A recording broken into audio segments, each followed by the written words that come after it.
ओम श्री गंगाईनाथाय नमः। जय श्री गुरुदेव, जय श्री दादा गुरुदेव। आप सबका बहुत बहुत स्वागत है आज के सत्संग में। मेरा नाम राज शिव है और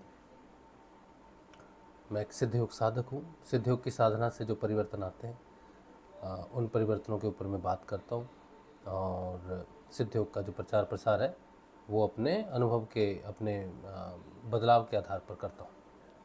आजकल हम श्रीमद् भागवत का अध्ययन कर रहे हैं और शुरू करेंगे श्रीमद् भागवत का अध्ययन। किसी का प्रश्न रहेगा तो हम फिर अध्ययन के बाद में उस प्रश्न पर चर्चा करेंगे, ठीक है। चलिए तो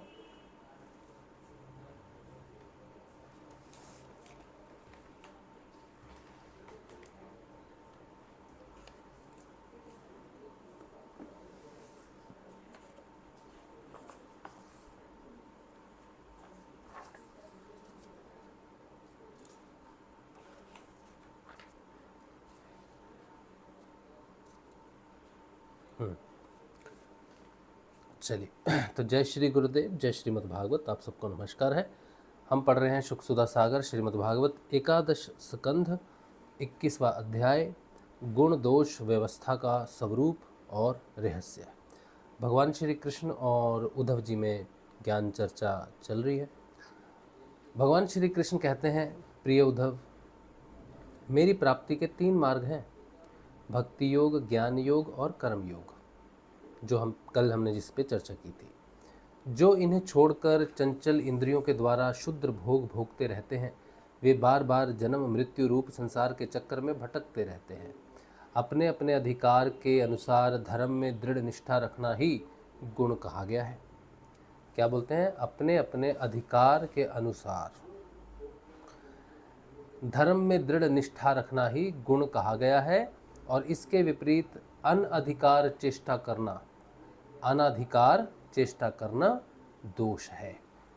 तात्पर्य यह है कि गुण और दोष दोनों की व्यवस्था अधिकार के अनुसार की जाती है, किसी वस्तु के अनुसार नहीं। क्या बात है? गुण और दोष की जो व्यवस्था है वो अधिकार के अनुसार है, किसी वस्तु विशेष के आधार पर गुण और दोष नहीं है। वस्तुओं के समान होने पर भी शुद्धि अशुद्धि, गुण दोष और शुभ अशुभ आदि का जो विधान किया जाता है, इसका अभिप्राय यह है कि पदार्थ का ठीक ठीक निरीक्षण परीक्षण हो सके और उनमें संदेह उत्पन्न करके कि यह योग्य है कि अयोग्य है, स्वाभाविक है, प्रवृत्ति को नियंत्रित संकुचित किया जा सके, उनके द्वारा धर्म संपादन कर सके, समाज का व्यवहार ठीक ठीक चला सके और अपने व्यक्तिगत जीवन के निर्वाह में भी सुविधा हो।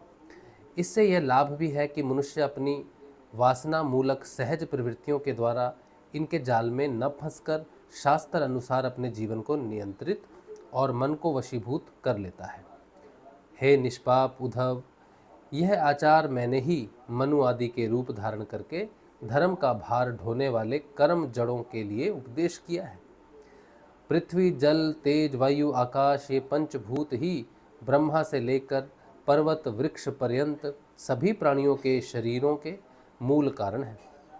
इस तरह वे सब शरीर की दृष्टि से तो समान हैं ही, सबका आत्मा भी एक है।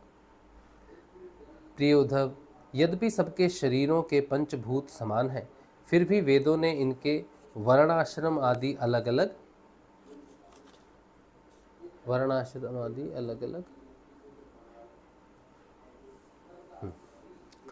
क्या कहते हैं? सबके शरीर पंचभूत आदि समान हैं, फिर भी वेदों ने इनके वर्णाश्रम आदि अलग अलग नाम और रूप इसलिए बना दिए हैं कि ये अपनी वासना मूलक प्रवृत्तियों को संकुचित करके, नियंत्रित करके धर्म अर्थ काम मोक्ष इन चारों पुरुषार्थों को सिद्ध कर सके। साधु श्रेष्ठ, देश काल फल निमित्त अधिकारी और धान्य आदि वस्तुओं के गुण दोषों का विधान भी मेरे द्वारा इसीलिए किया गया है कि कर्मों में लोगों की उच्छृंखल प्रवृत्ति ना हो, मर्यादा का भंग ना होने पावे। देशों में वह देश अपवित्र है जिसमें कृष्ण सार मृग ना हो और जिसके निवासी ब्राह्मण भक्त ना हो।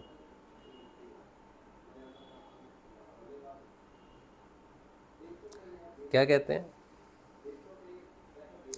देशों में वह देश अपवित्र है जिसमें कृष्ण सार मृग ना हो और जिसके निवासी ब्राह्मण भक्त ना हो। कृष्ण सार मृग के होने पर भी केवल उन प्रदेशों को छोड़कर जहाँ संत पुरुष रहते हैं कीकट देश अपवित्र ही है। संस्कार रहित और ऊसर आदि स्थान भी अपवित्र ही होते हैं। समय वही पवित्र है जिसमें कर्म करने योग्य सामग्री मिल सके तथा कर्म भी हो सके।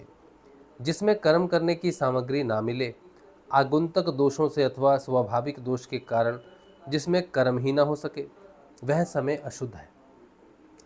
पदार्थों की शुद्धि और अशुद्धि द्रव्य, वचन, संस्कार, काल, महत्व आदि अथवा अल्पत्व से भी होती है। जैसे कोई पात्र जल से शुद्ध और मूत्र आदि से अशुद्ध हो जाता है।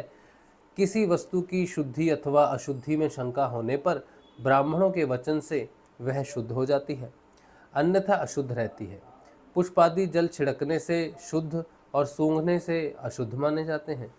तत्काल का पकाया हुआ अन्न शुद्ध और बासी अशुद्ध माना जाता है।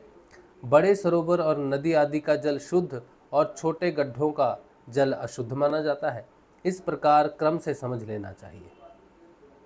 शक्ति आशक्ति, शक्ति अशक्ति, बुद्धि और वैभव के अनुसार भी पवित्रता और अपवित्रता की व्यवस्था होती है। उसमें भी स्थान और उपयोग करने वाले की आयु का विचार करते हुए अशुद्ध वस्तुओं के व्यवहार का दोष ठीक तरह से आंका जाता है। जैसे धनी दरिद्र, बलवान निर्बल, बुद्धिमान मूर्ख, उपद्रवपूर्ण और सुखद देश तथा तरुण एवं वृद्धावस्था के भेद से शुद्धि और अशुद्धि की व्यवस्था में अंतर पड़ जाता है।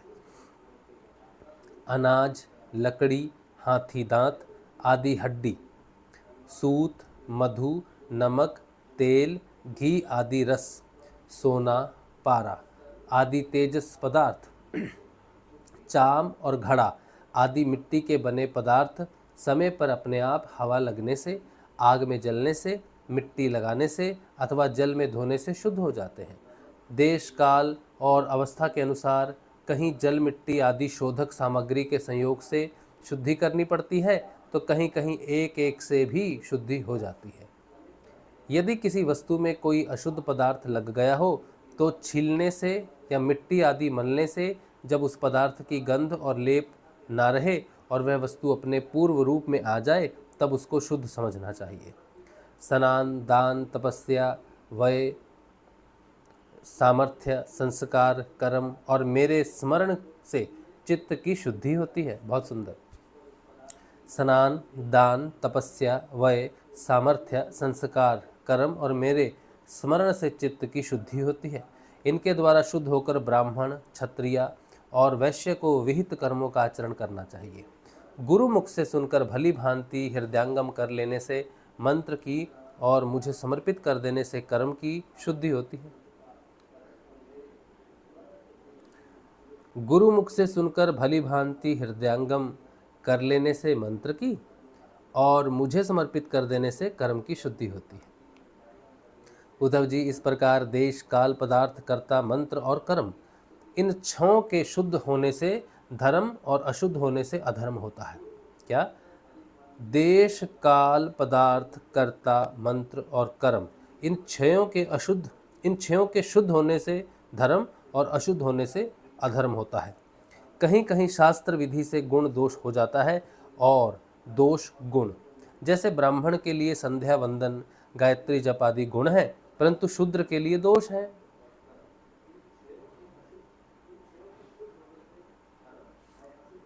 ब्राह्मण के लिए संध्या वंदन, गायत्री जप आदि गुण है परंतु शूद्र के लिए दोष है।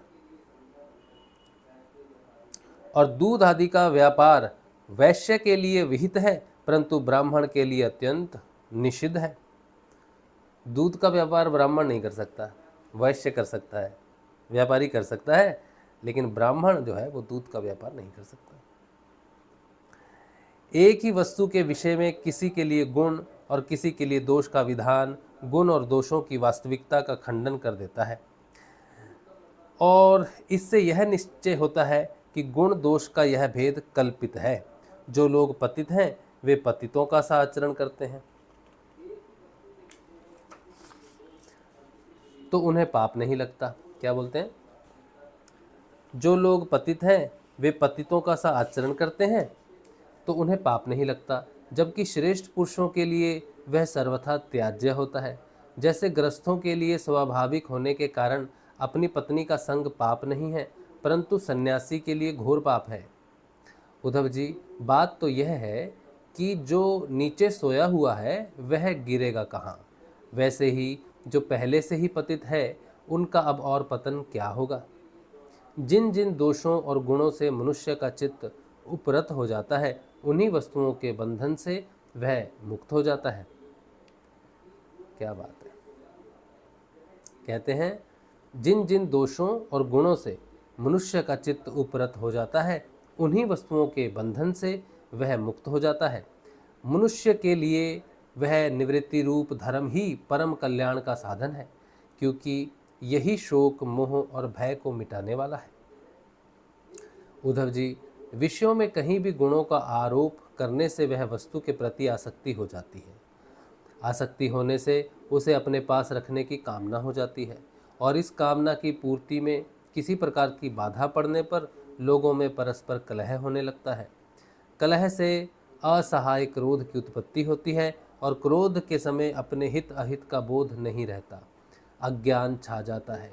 इस अज्ञान में शीघ्र ही मनुष्य की कार्य का निर्णय करने वाली व्यापक चेतना शक्ति लुप्त हो जाती है। साधो, चेतना शक्ति अर्थात स्मृति के लुप्त हो जाने पर मनुष्य में मनुष्यता नहीं रह जाती, पशुता आ जाती है और वह शून्य के समान अस्तित्वहीन हो जाता है। अब उसकी अवस्था वैसी ही हो जाती है जैसे कोई मूर्छित या मुर्दा हो। ऐसी स्थिति में ना तो उसका स्वार्थ बनता है और ना तो परमार्थ। विषयों का चिंतन करते करते वह विषय रूप हो जाता है। उसका जीवन वृक्षों के समान जड़ हो जाता है। उसके शरीर में उसी प्रकार व्यर्थ श्वास चलता रहता है जैसे लुहार की धोंकनी की हवा। उसे न अपना ज्ञान रहता है और न किसी दूसरे का। वह सर्वथा आत्म वंचित हो जाता है। भगवान ने देखो कितने सरल ढंग से बताया है कि मनुष्य कैसे है, उसका जीवन कैसे नष्ट हो जाता है। कहाँ से नष्ट होता है, शुरू कहाँ से हुआ? जो व्यक्ति विषयों में आसक्त होता है, फिर से सुन लो, ये बहुत सुंदर बात है।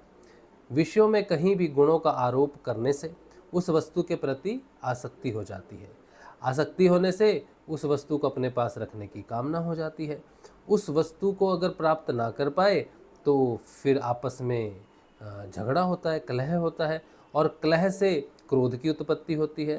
क्रोध से हित और अहित का बोध नहीं रहता, ज्ञान नहीं रहता, चेतना शक्ति का हरण हो जाता है। अज्ञान शीघ्र ही मनुष्य की कार्य करने की शक्ति को, चेतना शक्ति को खो देता है।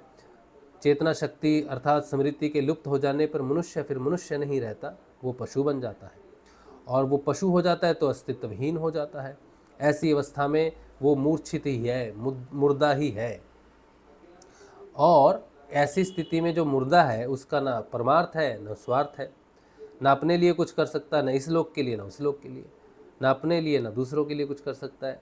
फिर विषयों का चिंतन करते करते वो उस विषय स्वरूप ही हो जाता है, जैसे वृक्षों के समान जड़ हो जाता है। उसके शरीर में उसी प्रकार व्यर्थ श्वास चलता है जैसे लोहार की धोंकनी में हवा चलती है। मतलब जीने का कोई मतलब नहीं उस व्यक्ति के, जो विषय रूप हो चुका है, जो विषय रूप हो चुका है। कोई व्यक्ति होते हैं ना, उनको देखो ना तो उनको देखने से क्या चीज़ मन में आती है? अरे वो शराबी जा रहा है। किसी स्त्री को देखो, उस स्त्री को कोई ऐसा कर्म है, उसको देख के तुम्हें वो ही चीज़ याद आए जो उसमें, और स्त्री उसमें लिप्त है तो वही विषय रूप हो गई है, भोग रूप हो गई है। कोई मनुष्य है, कोई पुरुष है, वो नशे में डूब गया है, शराब में डूब गया है, या पैसे के पीछे पड़ गया है, या स्त्री व्यवस्था में पड़ गया है, या किसी ऐसी आसक्ति में पड़ गया है कि उसे देखकर उस आसक्ति की याद आए, तो वो विषय रूप हो गया है। बड़ी मुश्किल है। तो ऐसा व्यक्ति जो विषय स्वरूप ही हो गया वो मुर्दा है, वो उसका जीने का कोई मतलब नहीं है। चाहे वो फिर संसार में ऐसे बहुत सारे लोग भी होते हैं जो पूरा जीवन किस चीज़ के लिए करते हैं, एक अंपायर बनाना है, एक अंपायर बनाना है और बहुत बड़ा साम्राज्य खड़ा करना है। हम यही चाहते थे 2008 में, तो हमारा तो एक ही संकल्प था कि हमें इतना धन कमाना है, इतना धन कमाना है, बहुत धन कमाना है। 2008-9 की बात है। उस समय हमारा एक ही लक्ष्य था, बस पैसा होना चाहिए, बिजनेस होना चाहिए।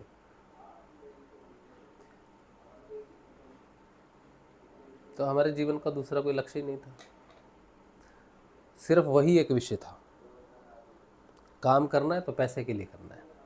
लेकिन हमारे अंदर कुछ ऐसी चीज़ें थी जो अंदर से हमें सपोर्ट नहीं मिला। ऐसा नहीं कि बाहर से किसी ने हमें सपोर्ट नहीं किया, वो तो व्यवस्था अलग है, लेकिन हमारी इस वृत्ति को कि हमें बहुत धन कमाना है, बिजनेसमैन बनना है, और ये प्रयास हम करते रहे लगभग आगे 8-10 वर्षों तक हम करते रहे, लेकिन हमारे अंदर ही किसी चीज़ ने हमें सपोर्ट नहीं किया।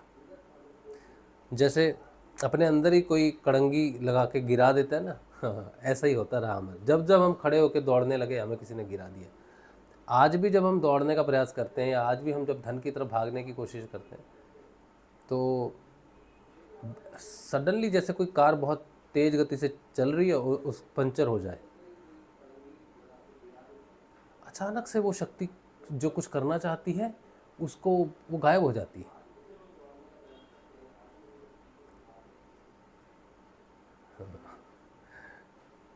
तो हो सकता है वो हमारा कर्म प्रारब्ध हो, या फिर आंतरिक शक्ति है जो हमें दिशा देती है कि उस तरफ जाना ज़रूरी नहीं है, इतना ज़रूरी नहीं है उस तरफ। हो सकता है ऐसे बहुत जन्म हो गए जिसमें हमने किया हो, कुछ ना कुछ किया हो, अब ज़रूरत नहीं है उस चीज़ की। लेकिन हम तो नहीं जानते कितने जन्म हुए हैं, क्या हुआ है।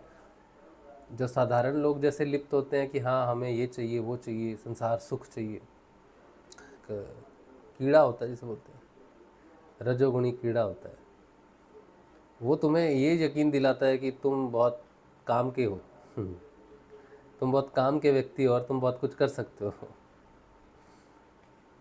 तो आप प्रयास करते हो, लेकिन फिर एक पीछे और एक होता है, वो कहता है कि भाई क्या है, कहाँ जा रहा है, मत जा।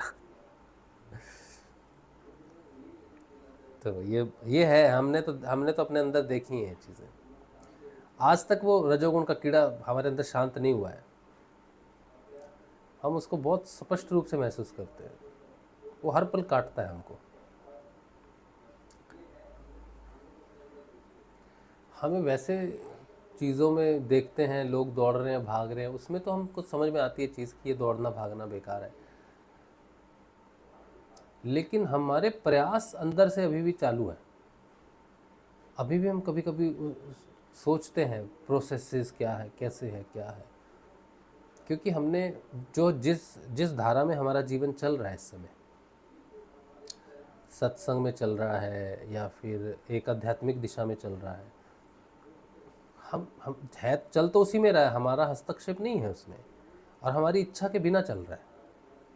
हमारी इच्छा सत्संग करना या फिर आध्यात्मिक पथ पर चलना हमारी कभी इच्छा नहीं थी। आज भी हम कुछ दिन पहले हमारे एक मित्र का फ़ोन आया, वो हमारे बचपन का मित्र है, तो उसने हमें फ़ोन किया। हम तो नहीं करते उनको फ़ोन, क्योंकि वो अब बहुत सारे मित्र हमारे ऐसे हैं जो बहुत अच्छे अच्छे पोजीशन पर हैं। तो जिसने फ़ोन किया था वो एक बहुत अच्छी पोजीशन पे है, एक विश्वविद्यालय में ही है समझो, तो उसका काफ़ी उच्च अधिकारी पर है। तो वो हमें फ़ोन कर लेता है, हम नहीं करते शर्म के मारे कि कहीं वो डिस्टर्ब ना हो जाए, तो वो कर लेता है हमें फ़ोन। तो वो हमें फ़ोन करता है तो हमें क्या बोलता है, स्वामी जी कैसे हो आप। तो वो हमें छेड़ता है, स्वामी जी कैसे हो आप। तो मैं कहता ठीक है, अच्छी बात है, स्वामी जी हो, अब तुम मान रहे हो स्वामी जी हैं तो ठीक है, फिर क्या बोलेंगे हम। तो वो हमें छेड़ता है, क्योंकि वो जानता है हमको कि हम अध्यात्म में आने वाला व्यक्ति ही नहीं, हम अध्यात्म में आने वाले व्यक्ति नहीं हैं।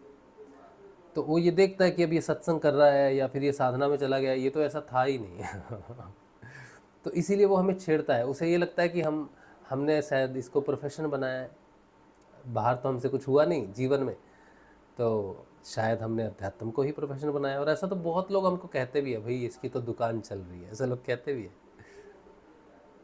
लेकिन हम सच में अध्यात्म में नहीं आना चाहिए चाहते थे, क्योंकि ये एक ऐसी फील्ड है जिसको कंट्रोल आप नहीं करते, नियंत्रण आप नहीं करते, ना इसकी स्पीड बढ़ा सकते हैं ना स्पीड कम कर सकते हैं।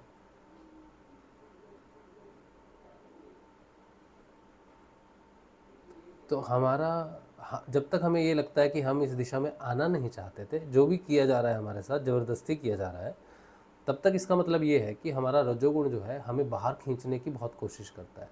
माया हमें आध्यात्मिक जगत से बाहर निकालने का पूरा प्रयास करती है, हमारे ही माध्यम से, हमारे ही अंदर रजोगुण को बढ़ाकर हमें ही वो ये एहसास दिलाने की कोशिश करती है कि तुम कहाँ हो, तुम इधर क्यों हो। ये हम सच्ची बात बता रहे हैं आपको। तो कितने वर्ष हो गए हमको साधना में, ध्यान में? 11 वर्ष हो गए, लगभग 10.5 वर्ष हो गए। तो जो कुछ भी हो रहा है, अध्यात्म एक ऐसी हवा है जो ईश्वर की इच्छा से चलती है। इसमें जो भी प्रतिरोध है वो मनुष्य का है, व्यक्तिगत चेतना का है। हम अपनी व्यक्तिगत चेतना से अपनी आध्यात्मिक चेतना को देख सकते हैं, हम अपने दो हिस्से देख सकते हैं। मैं अपने आप को आध्यात्मिक चेतना के रूप में भी देख सकता हूँ और अपने आप को व्यक्तिगत चेतना के रूप में भी देख सकता हूँ। अगर मेरी वोट हो, मेरी बुद्धि से, अगर मैं अपने पूरे मन से अगर वोट करूँ, मन से नहीं मतलब अपनी पूरी होशो आवाज़ से अगर मैं वोट करूँ कि मुझे कौन सा जीवन चाहिए, तो मैं हर बार सिर्फ अपनी आध्यात्मिक चेतना को ही वोट करूँगा। लेकिन जब माया प्रभावित होती है जीवन के ऊपर में, जब मन ग्रसित हो जाता है चीज़ों से, क्योंकि मन क्या है, मन के लिए संसार है, बुद्धि के लिए संसार नहीं है। बुद्धि निर्णय कर सकती है, लेकिन मन निर्णय करने का मन को अधिकार नहीं। मन तो ग्रसित होता है, मन तो बहाव में बहता है, मन का अपना कोई डिसीजन नहीं होता। मन को वासनाएं खींचती हैं तो वो संसार की तरफ बहने लगता है, भगवान खींचते हैं तो ऊपर बहने लग जाता है। वो एक थाली का बैंगन है, एक तरह से थाली को हिलाओ जिधर, वो उधर लुढ़क जाएगा। तो जब माया प्रभाव डालती है तो वो मन पर डालती है, और फिर वो व्यक्तिगत चेतना आध्यात्मिक चेतना की विरोधी बन जाती है। फिर वो थोड़ी रुकावट आती है आध्यात्मिक प्रोग्रेस में, इसीलिए समय लग जाता है। नहीं तो काम तो एक क्षण का ही है, काम एक क्षण का ही है।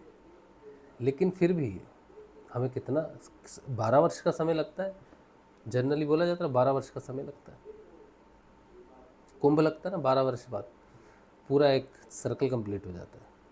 तो 12 वर्ष में साधना कंप्लीट हो जाती है साधारण रूप से।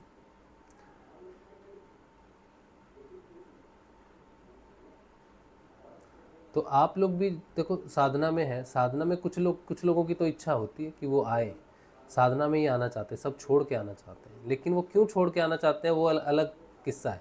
या तो वो बूढ़े हो चुके जीवन का भोग भोग लिया, हाँ, बूढ़े हो गए। आप बूढ़े हो गए हैं तो अभी मृत्यु दिखती है, फिर स्वर्ग दिखता है, नरक दिखता है, कर्म दिखते हैं, फिर भगवान की तरफ लोग आते हैं, साधना में पूरा सब छोड़ के आना चाहते हैं। एक कारण ये भी होता है लोगों का। या फिर लोग कुछ, अभी तो बच्चे भी मैंने बहुत देखे, छोटे छोटे बच्चे बहुत ज़्यादा भगवान की तरफ समर्पित हैं, भक्ति भाव से समर्पित हैं। तो बहुत लोगों के बहुत सारे भाव रहते हैं कि भगवान की तरफ वो क्यों आना चाहते हैं, खुद आना चाहते हैं। लेकिन भगवान चयन करते हैं कि अगर तुम अपना वोट भी कर दो कि भगवान हम आना चाहते हैं आपकी तरफ, चाहे आप बूढ़े हो, जवान हो, बच्चे हो, आप वोट कर देते हैं कि भगवान हम आपकी तरफ आना चाहते हैं। रीज़न कुछ भी है पीछे, चाहे भक्ति है, प्रेम है, बुढ़ापा है, कोई बीमारी है, या कुछ भी है, संसार की समस्याएं या कुछ भी। और कुछ व्यक्ति आना ही नहीं चाहते भगवान की तरफ, वो कहते हैं भगवान नमस्कार, इधर मत देखना हम तो इधर अपना जीवन में जो है रखना चाहते हैं, बस तुमको नमस्कार है। ये अब उस पथ पर चलेगा कौन, ये भगवान डिसाइड करते हैं। और हमें हम जैसे व्यक्ति हैं, हम भगवान से प्रेम जरूर करते थे, अभी अभी तो करते ही हैं, लेकिन हम ये अध्यात्म में पथ पर नहीं आना चाहते। हमने कभी नहीं सोचा था कि हम सत्संग करेंगे। हमें तो सत्संग करने वाले अजीब लगते थे। बाबा जी सत्संग सुनते थे तो हम सोचते थे यार कि ये कैसे प्राणी हैं, लोगों को दिलासा दे रहे हैं, लोगों को समझा रहे हैं, और लोग सुन भी रहे हैं और समझ भी रहे हैं उसकी बात। वो कौन सी नई बात बता रहा है? कोई नई बात नहीं बता रहा। तुमको भी पता है कि वो क्या सत्संग में क्या कि देखो बेटा, दुख नहीं, भगवान की तरफ होना चाहिए, दुख सुख माया है, ये है वो है, ऐसा होता है सत्संग। तो जिसको बता रहा है उसको भी तो पता ही है, फिर भी वो भावुक हो रहा है क्यों? और वो क्या ही ऐसा बता रहा है जो जिससे तुम्हारा जीवन बदल जाए? तो हमको अजीब लगता था ये सब सत्संग सुनना। अब भगवान अजीब है, अजीब काम है उनके। वो तो हमको पकड़ के, अब हम कर रहे हैं सत्संग, हम भगवान की बात बोल रहे हैं अब हम बोल रहे हैं वही बात तो लोगों को, अब जैसे मुझे नहीं यकीन होता था, अब लोगों को यकीन नहीं होता है, मेरे मित्रों को यकीन नहीं होता है। एक बार तो एक मित्र ने हमें फ़ोन किया, तो बातचीत हुई, तो हमने कहा भाई हम में बड़ा परिवर्तन आ गया है। तो बोला क्या परिवर्तन आ गया तुझ में? मैंने कहा हमारी भाषा शुद्ध हुई है। जैसे पंजाब में हम बात बात पर थोड़ी सी गाली वाली निकल जाती थी मुंह से, अभी हमारे मुंह से ऐसा, हमें स्मृति बनी रहती है माँ की स्मृति बनी रहती है। तो हमें क्रोध भी आए या गाली भी आती है तो हम जुबान पर उसको नहीं ला सकते कि हम जहाँ माँ बैठी हो वहाँ गाली थोड़ी दे सकते। तो जीवा पर वो आ तो जाता है, मतलब कभी क्रोध आ जाए, कुछ आ जाए, कोई व्यवस्थावश कुछ हो जाए, लेकिन जीवा पर नहीं आती। तो उसने हमसे 1 घंटा बात की,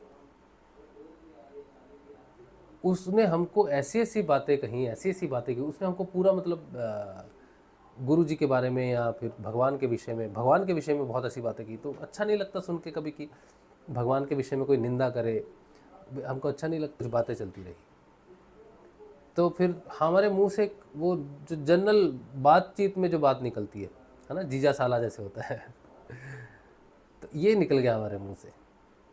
तो उसने कहा बस यही है साधना, यही है परिवर्तन। निकल तो गया तेरे मुंह से। तो हमने कहा यार, इस तरह से हम जो जनरल तेरे साथ बात कर रहे हैं, या जैसे तू भगवान की बात कर रहे हैं, कैसे बात कर रहा है, तो वो एक अलग फ्लो में हमने बोला है, वैसे हम नहीं, मतलब नहीं हो तो हो गया बस। तो हमको बड़ी शर्म आई, हमको अपने आप पे बड़ी शर्म आई। शर्म तो आई हमको कि 1 सेकंड के लिए उसने, चाहे भगवान की निंदा में हो, चाहे किसी की निंदा में हो, वो हमको हमारी स्थिति से बाहर लेके आ गया 1 सेकंड के लिए। 1 घंटा उसने प्रयास किया और हमको मालूम नहीं था कि वो क्या प्रयास कर रहा है।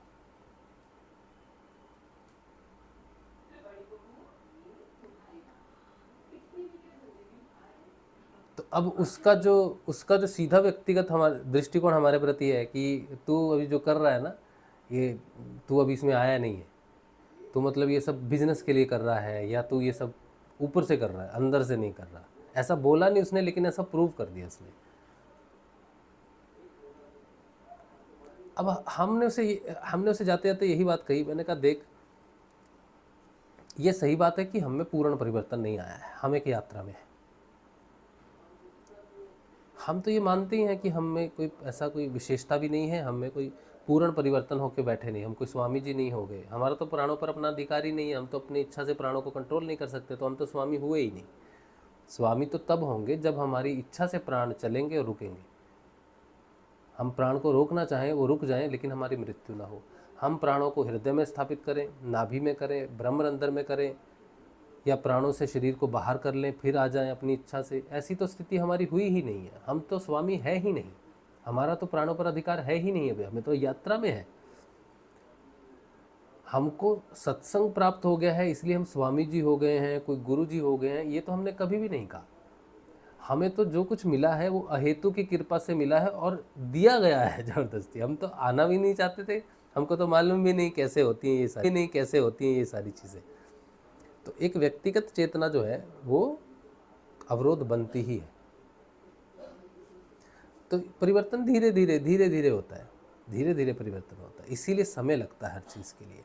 कोई आज सामान्य है, कल को वो बदल के अलग स्वरूप में आ गया, ऐसा नहीं होता, एकदम से कुछ भी नहीं होता। गुरुजी ने भी अपनी वाणी में कहा है कि पहले तमोगुण रजोगुण में बदलता है, फिर रजोगुण सतोगुण में बदलता है, फिर सतोगुण से व्यक्ति त्रिगुणातीत में चला जाएगा जाने के समय। तो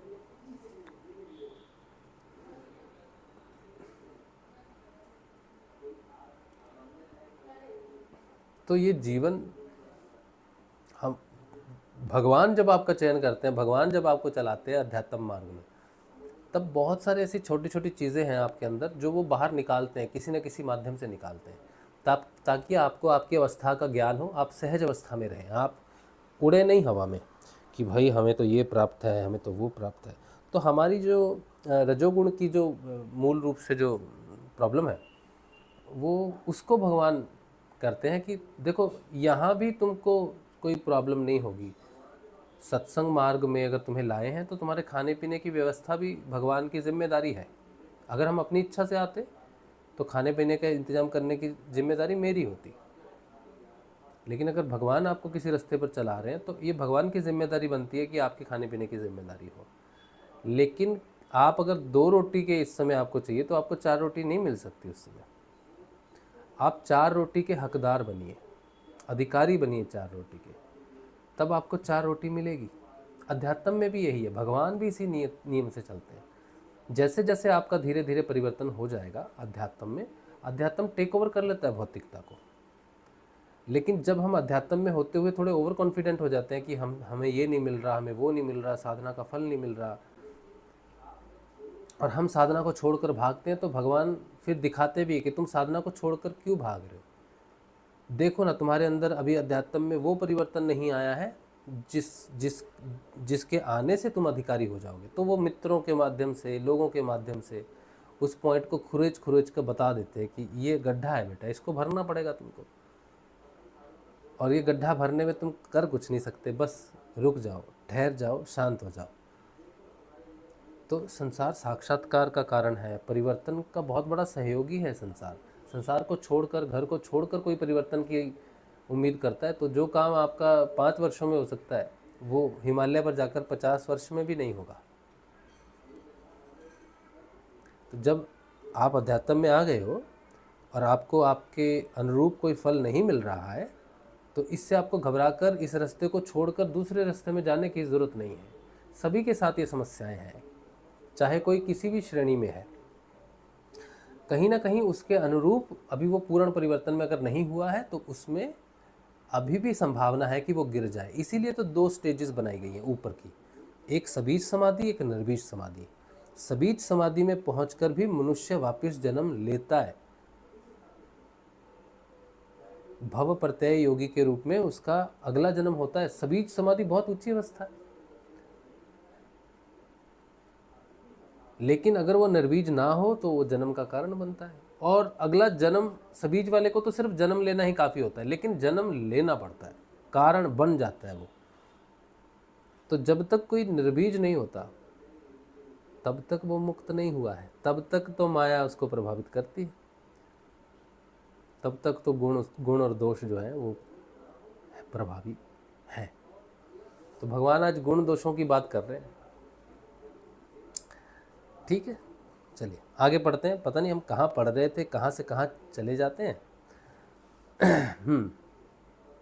बस हम यही बता रहे थे कि ईश्वर की इच्छा से आध्यात्मिक पथ चलता है, आपकी इच्छा से, मेरी इच्छा से नहीं चलता। हम क्या चाहते हैं ये गौण है, और भगवान जिसको चयन करेंगे, जिसके बदलाव के लिए वो जिसको पकड़ेंगे, फिर तो भाई बचना बड़ा मुश्किल है। मुश्किल क्या, नामुमकिन है।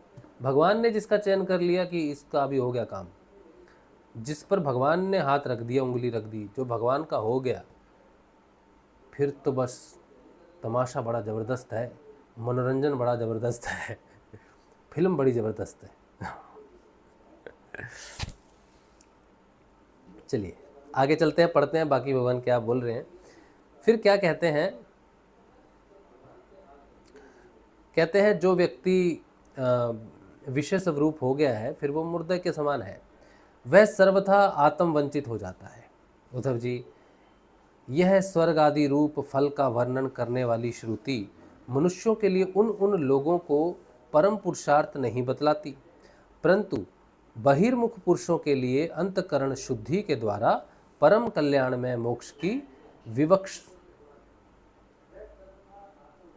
विवक्षा से ही कर्मों में रुचि उत्पन्न करने के लिए वैसा वर्णन करती है। जैसे बच्चों से औषध में रुचि उत्पन्न करने के लिए रोचक वाक्य कहे जाते हैं, बेटा प्रेम से गिलोय का काढ़ा पी लो तो तुम्हारी चोटी बढ़ जाएगी।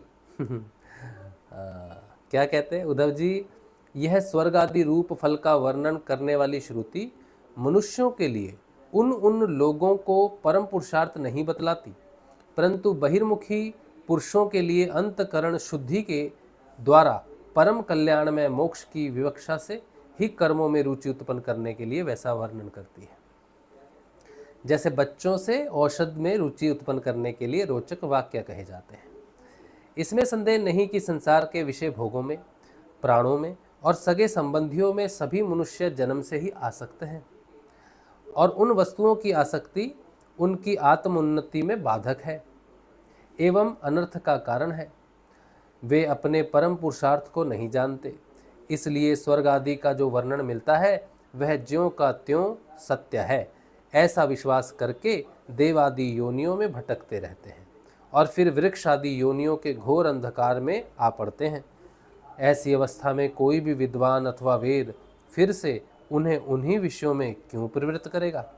दुर्बुद्धि लोग, कर्मवादी, वेदों का यह अभिप्राय ना समझकर कर्म आसक्तिवश पुष्पों के समान स्वर्ग आदि लोकों का वर्णन देखते हैं और उन्हीं को परम फल मानकर भटक जाते हैं, परंतु वेद वेत्ता लोग श्रुतियों का ऐसा तात्पर्य नहीं बतलाते। विषय वासनाओं में फंसे हुए दीनहीन लोभी पुरुष रंग बिरंगे पुष्पों के समान स्वर्ग आदि विषय वासनाओं में फंसे हुए रंग बिरंगे पुष्पों के समान स्वर्ग आदि लोकों को ही सब कुछ समझ बैठते हैं। अग्नि के द्वारा सिद्ध होने वाले यज्ञ याग आदि कर्मों में ही मुग्ध हो जाते हैं। उन्हें अंत में देवलोक पितृलोक आदि की ही प्राप्ति होती है। दूसरी ओर भटक जाने के कारण उन्हें अपने निज धाम आत्म पद का पता ही नहीं चलता। आप देखो, हम कितने ऐसे स्थानों में गए, जैसे हरिद्वार पर गए कई बार, और काशी में जाओ आप, या फिर ऐसे धर्म स्थानों पे जाओ, धर्मशालाएं होती हैं वहाँ पर। आप धर्मशालाओं में देखोगे पंखे पे लिखा हुआ है स्वर्गीय देवी, ये स्वर्गीय, एक एक टाइल पर लिखा रहता है स्वर्गीय पिताजी, स्वर्गीय दादाजी। ये सब धर्मशालाओं में जितने पत्थर होते हैं सब पर नाम लिखे होते हैं जिन्होंने दान किए हुए। और सबके सामने जब घरों में फोटो भी लगती है ना, तो उसके आगे लिख देते हैं स्वर्गीय दिस एंड दैट। इससे पता चलता है कि लोग दान और धर्म करते हैं सिर्फ स्वर्गीय अपने शब्द, अपने नाम, अपने मर जाने के बाद अपने नाम के आगे स्वर्गीय लगाने के लिए लोग सब कुछ करते हैं। और भगवान कहते हैं ये बेवकूफ़ी है।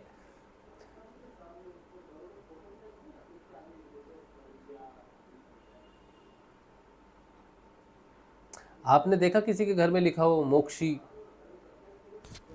किसी का नाम है, उस नाम के आगे लिखा हो मोक्षी, स्वर्गीय ना लिखा हो? क्योंकि पता ही नहीं है,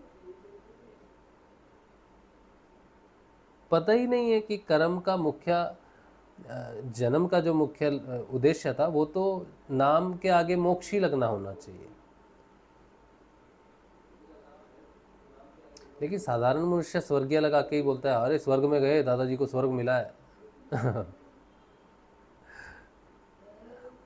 भगवान कहते हैं प्यारे उद्धव, उनके पास साधना है तो केवल कर्म की, और उसका कोई फल है तो इंद्रियों की तृप्ति।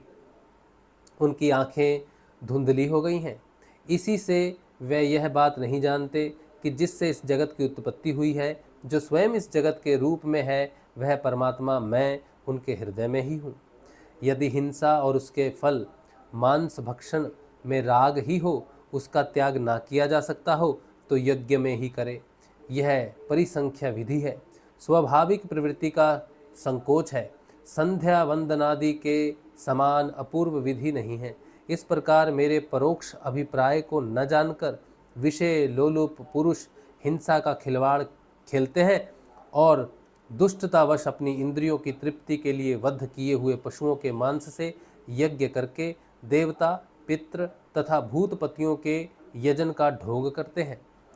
उद्धव जी, स्वर्ग आदि परलोक स्वप्न के दृश्यों के समान हैं, वास्तव में वे असत हैं, केवल उनकी बातें सुनने में बहुत मीठी लगती हैं। सकाम पुरुष वहाँ के भोगों के लिए मन ही मन अनेकों प्रकार के संकल्प कर लेते हैं और जैसे व्यापारी अधिक लाभ की आशा से मूल धन को भी खो बैठता है, वैसे ही वे सकाम यज्ञों द्वारा अपने धन का नाश करते हैं। वे स्वयं रजोगुण, सतोगुण या तमोगुण में स्थित रहते हैं और रजोगुणी, सतोगुणी अथवा तमोगुणी इंद्रादि देवताओं की उपासना करते हैं। वे उन्हीं सामग्रियों से उतने ही परिश्रम से मेरी पूजा नहीं करते। मतलब कि सतोगुणी के हिसाब से पूजा करता है, रजोगुणी के हिसाब से, तमोगुणी के हिसाब से पूजा करता है देवी देवताओं की, लेकिन वो अपना सारा धन लगा देता उन देवताओं के यज्ञों में, स्वर्ग आदि के लिए या विशेष तृप्ति के लिए, लेकिन मेरी उपासना नहीं करता उस धन से। वे जब इस प्रकार की पुशी पता वाणी, रंग बिरंगी मीठी मीठी बातें सुनते हैं कि हम लोग इस लोक में यज्ञों के द्वारा देवताओं का यजन करके स्वर्ग में जाएंगे और वहाँ दिव्य आनंद भोगेंगे, उसके बाद जब फिर हमारा जन्म होगा तब हम बड़े कुलीन परिवार में पैदा होंगे, हमारे बड़े बड़े महल होंगे और हमारा कुटुंब बहुत सुखी और बहुत बड़ा होगा, तब उनका चित्त शुद्ध हो जाता है और उन हेकड़ी जताने वाले घमंडियों को मेरे संबंध की बातचीत भी अच्छी नहीं लगती। उद्धव जी, वेदों में 3 कांड हैं, कर्म, उपासना और ज्ञान। इन तीनों कांडों के द्वारा प्रतिपादित विषय हैं ब्रह्म और आत्मा की एकता। सभी मंत्र और मंत्र दृष्टा ऋषि इस विषय को खोलकर नहीं गुप्त भाव से बतलाते हैं और मुझे भी इस बात को गुप्त रूप से कहना ही अभीष्ट है, क्योंकि सब लोग इसके अधिकारी नहीं होते हैं। अंतकरण शुद्ध होने पर ही यह बातें समझ में आती हैं। ये बहुत सुंदर बात भगवान ने कही है कि जब तक आपका अंतकरण शुद्ध नहीं होगा तब तक आपको आपके अंदर होने वाले परिवर्तन पता ही नहीं चलेंगे। बहुत लोग फ़ोन करते हैं, बोलते हैं हमें क्या है हमारे अंदर, ये हमें तो फल नहीं मिल रहा, साधना में इतने साल हो गए, हमें कुछ नहीं समझ में आ रहा क्या है। तो हम उनको कहते हैं जब तुम्हारा ध्यान लग जाएगा ना तब तुमको सब समझ में आ जाएगा कि क्या हो रहा है, उससे पहले तुम समझ नहीं पाओगे इन चीज़ों को। आज ये बात हमने श्रीमद् भागवत में भी पढ़ ली, ये बात भगवान ने कही हुई है कि क्योंकि सब लोग इसके अधिकारी नहीं हैं, अंतकरण शुद्ध होने पर ही सब बातें समझ में आती हैं। तो अगर आपको भी साधना में कुछ समझ में नहीं आ रहा है कि क्या हो रहा है, कहाँ पहुँचे, चेतना कहाँ है, कब होगा हमारा, कब हमारा ध्यान लगेगा, कब होगा, तो आप ये समझो कि जब तुम्हारा ध्यान लगेगा तब ज़रूर लगेगा। और अब तक तुम्हारा ध्यान क्यों नहीं लगा है इसकी जानकारी तुम्हें तब हो जाएगी जब तुम इसकी जानकारी प्राप्त करने के अधिकारी हो जाओगे। वेदों का नाम है शब्द ब्रह्म। क्या बात है, वेदों का नाम है शब्द ब्रह्म। वे मेरी मूर्ति हैं, इसी से उनका रहस्य समझना अति कठिन है। भगवान गुरुदेव भी ये कहते हैं कि वेद लिखे हुए हैं परावाणी में, हम समझने की कोशिश करते हैं वैखरी वाणी में, तो समझ नहीं आते हमको। तो भगवान कहते हैं वेदों का नाम है शब्द ब्रह्म, वे मेरी मूर्ति हैं, इसी से उनका रहस्य समझना अत्यंत कठिन है। वह शब्द ब्रह्म परा, पश्यंती और मध्यमा वाणी के रूप में प्राण, मन और इंद्रियां मैं हैं। समुद्र के समान सीमा रहित और गहरा है, उसकी था लगाना अत्यंत कठिन है। इसी से जैमिनी आदि बड़े बड़े विद्वान भी उसके तात्पर्य का ठीक ठीक निर्णय नहीं कर पाते। उद्धव, मैं अनंत शक्ति संपन्न एवं स्वयं अनंत ब्रह्म हूँ। मैंने ही वेदवाणी का विस्तार किया है। जैसे कमल नाल में पतला सा सूत होता है, वैसे ही वह वेदवाणी प्राणियों के अंतकरण में अनाहत नाद के रूप में प्रकट होती है। हाय हाय हाय हाय, भगवान ने कितनी सुंदर बात कह दी अनाहत नाद के लिए। अनाहत नाद को सुनना चाहिए, देखा क्यों सुनना चाहिए। अब लोग बड़ा बहस करते हैं इस बात पर गुरु भाई नाम जपें या नाद सुने, तो हम तो पिछले 5 वर्षों से कहते हैं कि देखो हम तुम्हें वही बता सकते हैं जो हमने किया। तो 2019 में हमें नाद प्रकट हुआ, उसके बाद हमने नाद का ही अध्ययन किया, नाम की चिंता हमने नहीं की, क्योंकि अपग्रेडेशन हो गई। ठीक है, अगर तुम्हें किसी प्रकार का भ्रम है कि क्या करें, तो तुम्हें नाम जपना चाहिए, सेफेस्ट मोड है। लेकिन अगर तुम कॉन्फिडेंट हो कि भाई अब नाद आ गया है तो नाद को सुनेंगे, तो फिर आगे चलोगे। तो नाद क्या है, भगवान ने क्या कहा है, नाद क्या है? भगवान ने कहा है वेदवाणी प्राणियों के अंतकरण में अनाहत नाद के रूप में प्रकट होती है। ये आप लिख लो, आप कभी किसी को बताना हो ना कि क्या है, कहाँ लिखा है, तो ये लिखा है एकादश स्कंध में, श्रीमद् भागवत शुक सुधा सागर, एकादश स्कंध 21वां अध्याय, और पुष्ट नंबर है 1 2 3 6 1236।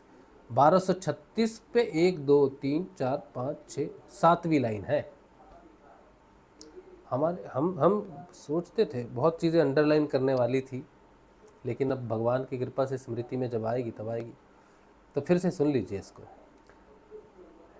कहते हैं मैंने ही वेदवाणी का विस्तार किया है, जैसे कमल नाल में पतला सा सूत होता है, वैसे ही वह वेदवाणी प्राणियों के अंतकरण में अनाहत नाद के रूप में प्रकट होती है। भगवान हिरण्यगर्भ स्वयं वेद मूर्ति एवं अमृतमय है। क्या बोला भगवान ने? भगवान हिरण्यगर्भ स्वयं वेद मूर्ति एवं अमृतमय है। तो हिरण्यगर्भ ये जो हृदय के अंदर है ना, जहाँ से वो आत्म चेतना जागृत होती है, भगवान कहते हैं ना यदा यदा ही धर्मस्या वाली बात है, तदात्मानम सृजाम्याम, तो वो अपने आप को आत्म रूप में सृजन करते हैं, हिरण्यगर्भ बोलते हैं उसको। तो हिरण्यगर्भ में भगवान क्या है? वेद मूर्ति। वो जाग जाएंगे तो वेदों की शक्ति, श्रुति, शब्द ब्रह्म सब प्रकट हो जाता है, तब व्यक्ति को ब्रह्म विद्या का ज्ञान हो जाता है। फिर कहते हैं उनकी उपाधि है प्राण, और स्वयं अनाहत शब्द के द्वारा ही उनकी अभिव्यक्ति हुई है। क्या बात है! क्या कहते हैं? भगवान हिरण्यगर्भ में स्वयं वेद मूर्ति एवं अमृतमय है। हिरण्यगर्भ में वेद मूर्ति के रूप में और अमृतमय है, अमृत के समान है, लेकिन वेद रूपी शब्द ब्रह्म के रूप में है। और उनकी उपाधि है प्राण, और स्वयं अनाहत शब्द के द्वारा ही उनकी अभिव्यक्ति हुई है। अनाहत नाद से ही व्यक्ति हृदय का द्वार खोलता है। ये भी अनुभव में है, ये भी हम लोगों को बोलते हैं कि आप नाद को सुनोगे तो आत्म चेतना में आप गहरे स्तर पर पहुंचोगे। तो नाद क्या है? नाद अग्नि और वायु के संयोग से प्रकट होता है। अग्नि और प्राण के संयोग से जो प्रकट होता है वो है अनाहत नाद। यानी कि आपका जो मणिपुर चक्र है और आपका हृदय चक्र है, ये जहाँ पर दोनों मिलते हैं, जो दोनों की सीमा है, यहाँ पर समझो। हाँ, तो हृदय नीचे मणिपुर चक्र और यहाँ से समझो हृदय चक्र, अनाहत शुरू होता है। तो ये जो सीमा है ना, ये सीमा से शुरू होता है अनाहत, इसीलिए इसे अनाहत क्षेत्र कहते हैं, अनाहत चक्र कहते हैं, क्योंकि ये यहाँ से वो नाद प्रकट होता है। प्रकट तो वो सब जगह है, लेकिन सुनना शुरू होता है तब जब कोई व्यक्ति अपनी चेतना में अनाहत क्षेत्र में प्रवेश कर जाता है, तब होता है। और फिर अनाहत चक्र, ये अनाहत चक्र ही है जो हृदय द्वार को खोलता है। लेकिन अब उसके भी मार्ग हैं। अगर कोई अनाहत की ही साधना करे चक्रों के लिए तो अलग रास्ता है उसका, लेकिन वो गुरु को समर्पित है तो वही अनाहत हृदय द्वार को भी खोलता है। डिपेंड करता है कि आपने कौन सा मार्ग पकड़ा है। समर्पण का है तो हृदय द्वार खुलेगा, हट का है या फिर अभी आप समर्थ गुरु की शरण में नहीं हैं, लेकिन नाद योग में आप नाद का श्रवण कर रहे हैं, नाद का अध्ययन कर रहे हैं, तो फिर वो अलग रूप से आप में शक्तियाँ प्रकट करेगा। कहते हैं जैसे मकड़ी अपने हृदय से मुख द्वार, जैसे मकड़ी अपने हृदय से मुख द्वार जाला उगलती और फिर निगल लेती है, वैसे ही वे स्पर्श आदि वर्णों का संकल्प करने वाले मन रूप निमित्त कारण के द्वारा हृदय आकाश से अनंत अपार अनेकों मार्गों वाली वैखरी रूप वेदवाणी को स्वयं ही प्रकट करते हैं और फिर उसे अपने में लीन कर लेते हैं। वह वाणी हृदयगत सूक्ष्म ओंकार के रूप में अभिव्यक्त स्पर्श क से लेकर म तक 25, स्वर अ से औ तक 9, ऊष्मा ऊष्म व्यंजन श श स ह और अंतस्थ य र ल व इन वर्णों में विभूषित है। ये जो भगवान ने यहाँ बोला है कि जो वाणी ओंकार में अभिव्यक्त होती है और पहले होते हैं स्पर्श व्यंजन, बोलते हैं उसको। स्पर्श व्यंजन 25 होते हैं, जिन्हें हम क वर्ग, च वर्ग, ठ वर्ग, ट वर्ग और त वर्ग के रूप में 25 व्यंजन है। ठीक है, उन्हें स्पर्श व्यंजन कहते हैं। तो उस अलग अलग शब्दों में वो ओम जो है वो अभिव्यक्त हो जाता है। मतलब ओम से ये 25 स्पर्श व्यंजन प्रकट होते हैं और ओम से ही 9 स्वर भी प्रकट होते हैं। टोटल 13 स्वर होते हैं, लेकिन 9 स्वर प्रकट होते हैं। अ, आ, ई, ऊ। ए जो है, ए और ए जो है वो तो संयोजित स्वर हैं, वो भी प्रकट होते होंगे। तो यहाँ पर 9 स्वर बोले हैं, टोटल 13 होते हैं। तो कौन कौन से छोड़े हैं वो तो हमें नहीं मालूम, लेकिन अ से औ तक 9 स्वर। और फिर बाकी जो 33 व्यंजनों में बचे 8 व्यंजन, उसमें से 4 ऊष्म व्यंजन और 4 अंतस्थ व्यंजन बोले जाते हैं। तो ये जितने भी व्यंजन, ये कंठ से लेकर ओष्ठ तक, इसके बीच में जितने भी व्यंजन प्रकट होते हैं, तो स्पर्श व्यंजन हो, ऊष्म व्यंजन हो, अंतस्थ व्यंजन हो, या फिर योग से भी शब्द व्यंजन प्रकट होते हैं, जैसे री, त्र है, ज्ञ है, ये सब योग शब्द भी है। तो मूल रूप से ये प्रकट होते हैं। इनके फिर योग से आगे फर्दर और भी अक्षर वर्ण जो है वो प्रकट होते हैं। तो भगवान कहते हैं ये सब ओम से ही प्रकट हुए हैं। और बहुत सुंदर बात भगवान ने और एक कही है, फिर से इसको पढ़ो, देखो। कहते हैं जैसे मकड़ी अपने हृदय से मुखद्वार जाला उगलती है और फिर निगल लेती है, वैसे ही वे स्पर्श आदि वर्णों का संकल्प करने वाले मन रूप, स्पर्श वर्ण कौन से हैं? क से लेकर म तक, ठीक है, वो मन रूप फिर निमित्त कारण के द्वारा हृदयाकाश से अनंत अपार अनेकों मार्गों वाली वैखरी रूप वेदवाणी को स्वयं ही प्रकट करते हैं और फिर उसे अपने में लीन कर लेते हैं। वह वाणी हृदयगत सूक्ष्म ओंकार के द्वारा अभिव्यक्त होती है। तो भगवान कहते हैं कि जो अनहदनाद है, उस वो अनहदनाद ही भगवान का वेद मूर्ति रूप है, शब्द स्वरूप है। उसी से ओमकार प्रकट होता है। उसी ओमकार से फिर क से ये सारे अक्षर और स्वर ये प्रकट होते हैं और फिर इनसे सारे शब्दों में अलग अलग उनकी स्तुतियाँ होती हैं। पूरी श्रुति रचना हो जाती है, पूरी वेदों की। सब तो लिखे तो शब्दों में है ना सब कुछ, तो इससे सारे वेद लिखे रहते हैं, सब कुछ होता है। और वापस भगवान फिर क्या करते हैं, वापस समेट लेते हैं सारी चीज़ों को, फिर प्रकट कर सकते हैं, अपने से अंदर से ही प्रकट हो जाते हैं। तो गुरुदेव कहते हैं ना कि गुरुदेव एक जगह कहते हैं कि देखो बेटा, मैं कोई ज्ञान व्यान नहीं देता, कोई कथा कहानी नहीं करता, मैं तुम्हें शरीर रूपी ग्रंथ पढ़ना सिखाऊंगा। और वही होता है, शरीर रूपी ग्रंथ के अंदर से ही वेदवाणी प्रकट होती है, जिसे ब्रह्म विद्या कहते हैं। और उसमें फिर सब जितना भी शब्द इस संसार में लिखा हुआ है, जिसने भी लिखा हुआ है, जब आपको ज़रूरत होगी किसी चीज़ की, वो प्रकट हो जाएगा। उसका नाम प्रकट ना भी हो, किसने लिखा था, ज़रूरत नहीं, लेकिन जिस समय जिस ज्ञान की आपको आवश्यकता होगी, वो आपकी जीवा पर आ जाएगा। क्यों आ जाएगा? क्योंकि ब्रह्म जागृत हो गया है और ब्रह्म विद्या जो है, शक्ति जो है, उसी के अधीन कार्य करती है। इसीलिए सारे जवाब अंदर से मिल जाते हैं आपको, समझे? बहुत सुंदर। फिर कहते हैं, फिर आगे भी थोड़ा सा वर्णन आता है। कहते हैं इन वर्णों से विभूषित है, जो अभी बोल दिए सारे। फिर कहते हैं उसमें ऐसे छंद हैं जिनमें उत्तरोत्तर 4-4 वर्ण बढ़ते जाते हैं और उनके द्वारा विचित्र भाषा के रूप में वह विस्तृत हुई है। 4-4 अधिक वर्णों वाले छंदों में से कुछ ये हैं। कौन कौन से? गायत्री, उष्णिक, अनुष्ठुप, बृहति, पंक्ति, त्रिष्ठुप, जगति, अतिछंद, अत्यष्टि, अतिजगति और विराट। ये क्या है? ये जिन उत्तरोत्तर 4-4 वर्ण बढ़ते जाते हैं और उनके द्वारा विचित्र भाषा के रूप में वह विस्तृत हुई। 4-4 अधिक वर्णों वाले छंदों में से पहले क्या है? गायत्री, उष्णिक, फिर अनुष्ठुप, बृहति, पंक्ति, त्रिष्टुप, जगति, अतिछंद, अत्यष्टि, अतिजगति और विराट। फिर कहते हैं वह वेदवाणी कर्म कांड में क्या विधान करती है, उपासना कांड में किन देवताओं का वर्णन करती है और ज्ञान कांड में किन प्रतीतियों का अनुवाद करके उनमें अनेकों प्रकार के विकल्प करती है।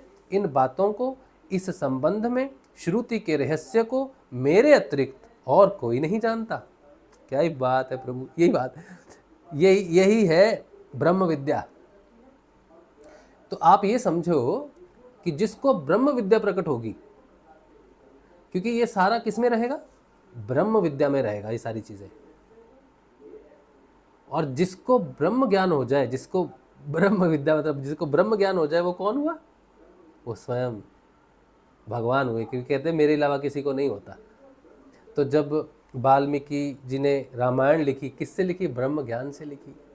वेद व्यास जी, भगवान वेद व्यास जी जो लिख रहे हैं, कपिल मुनि भगवान जो लिख रहे हैं, पतंजलि ऋषि जो लिख रहे हैं, किससे लिख रहे हैं? ब्रह्म ज्ञान से लिख रहे हैं, ब्रह्म विद्या से लिख रहे हैं। तो कौन लिख रहा है? भगवान स्वयं उस रूप में बैठकर लिख रहे हैं। तो जितने भी वेदों के रचयिता हैं, उसे कहता है, उसे उसका नाम नहीं है, चारों वेदों के रचयिता का नाम नहीं है। ऋग्वेद, ये तो लिखा किसने वो आपको पता चल जाएगा कि श्रुतिबद्ध किसने किया, लेकिन उसने तो श्रुतिबद्ध किया, लिखा, लेकिन प्रकट कहां से हुए? तो कहते हैं ब्रह्म। तो शब्द आता है ब्रह्मवेत्ता या ब्रह्मवाणी। तो उस वेद क्या है? ब्रह्मवाणी है। कोई व्यक्ति के नाम से नहीं जाना जाता उसको।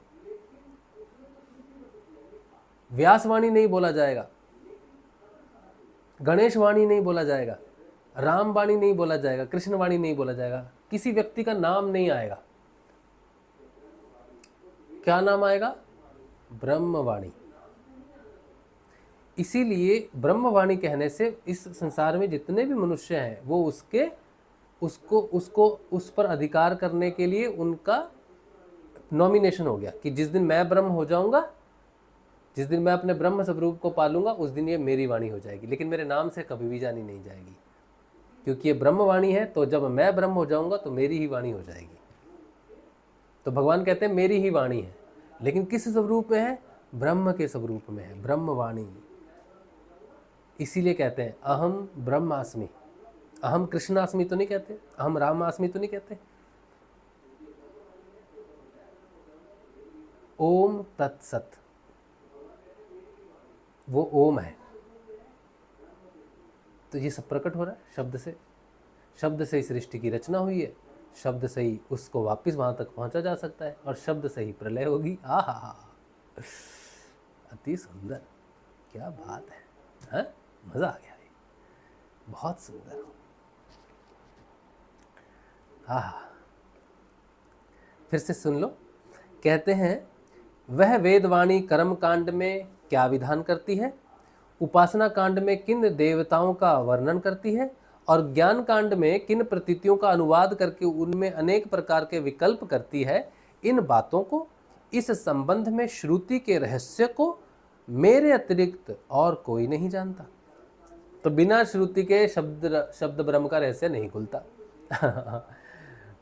जहां शब्द ब्रह्म है वहीं श्रुति अपना रहस्य खोलती है। और शब्द ब्रह्म, भगवान स्वयं बोल रहे कि मैं ही वेद स्वरूप हूं, मैं ही शब्द ब्रह्म हूं। फिर कहते हैं मैं तुम्हें स्पष्ट बतला देता हूं, सभी श्रुतियां कर्म कांड में मेरा ही विधान करती हैं। उपासना कांड में उपास्य देवताओं के रूप में वे मेरा ही वर्णन करती हैं, और ज्ञान कांड में आकाश आदि रूप से मुझ में ही अन्य वस्तुओं का आरोप करके उनका निषेध कर देती हैं। संपूर्ण श्रुतियों का बस इतना ही तात्पर्य है कि वे मेरा आश्रय लेकर मुझ में भेद का आरोप करती हैं, माया मात्र कहकर उसका अनुवाद करती हैं, और अंत में सबका निषेध करके मुझ में ही शांत हो जाती हैं, और केवल अधिष्ठान रूप से मैं ही शेष रह जाता हूँ। बोलो समर्थ सदगुरुदेव की जय हो। वाह, क्या बात है, क्या ही बात है।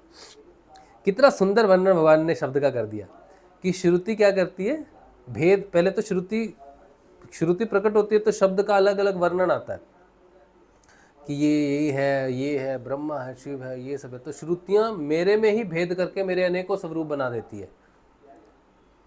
और फिर जब उससे पूछा जाता है कि इतने स्वरूप हो गए, ये शिव है, ये कृष्ण है, ये ब्रह्मा है, ये वो है, ऐसे इतने स्वरूप हो गए, इनमें से ब्रह्म कौन है बताओ।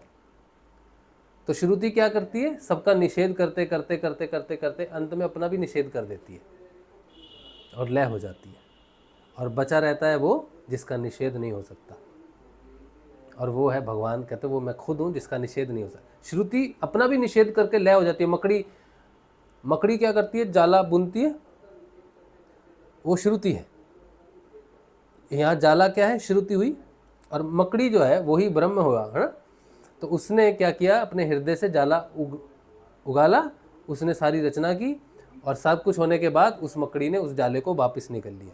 तो जाले ने सब जाले को देख रहे हैं, जाले की व्यवस्था को देख रहे हैं, जाला बड़ा है, छोटा है, इधर से उधर से सब देख रहे हैं। लेकिन जब पूछते तुमको बुना किसने, तो वो लय होता होता होता उसमें चला जाता है, निषेध हो जाता है उसको, वो अपने में ही समेट लेते हैं भगवान उसको। कितनी सुंदर बात भगवान ने कही है ना। फिर से सुनो, मैं तुम्हें स्पष्ट बतला देता हूँ, सभी श्रुतियाँ कर्म कांड में मेरा ही विधान करती हैं, उपासना कांड में उपास्य देवताओं के रूप में वे मेरा ही वर्णन करती हैं, और ज्ञान कांड में आकाश रूप आदि से मुझ में ही अन्य वस्तुओं का आरोप करके उनका निषेध कर देती हैं। संपूर्ण श्रुतियों का बस इतना ही तात्पर्य है कि वे मेरा आश्रय लेकर मुझ में भेद का आरोप करती हैं, माया मात्र कहकर उसका अनुवाद करती हैं, और अंत में सबका निषेध करके मुझ में ही शांत हो जाती हैं, और केवल अधिष्ठान रूप से मैं ही शेष रह जाता हूँ। वाह क्या बात है। हरिओम तत्सत। हाँ, इसीलिए अंत में एक ही बात बोली जाती है, हरिओम तत्सत। बहुत सुंदर। इसके बाद है 22वां अध्याय, तत्वों की संख्या और पुरुष प्रकृति विवेक। क्या ही बात है। भगवान गीता में कहते हैं एक ही तत्व है, मैं हूँ वो। तो ये तो थोड़ा सा अध्याय थोड़ा आगे भी बहुत सुंदर, ये अध्याय मुझे बहुत पसंद आया, 11वां अध्याय। इसमें साधकों के लिए जो प्राण भरे हैं भगवान ने, बहुत सुंदर। तो ये हम फिर कल पढ़ेंगे, क्योंकि 22वां अध्याय थोड़ा लंबा चौड़ा ही है। ठीक है, चलो, समय कितना, समय भी हो गया, हमें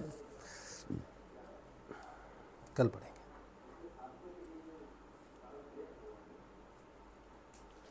हाँ, क्या ही बात है। पुस्तक हमेशा हम इस तरफ से बंद करते थे, आज इस तरफ से की है, मतलब उधर अब थोड़ा ही रह गया है। चलो, अब आते हैं किसी के प्रश्नों पर, अगर कुछ है हमारे लायक तो।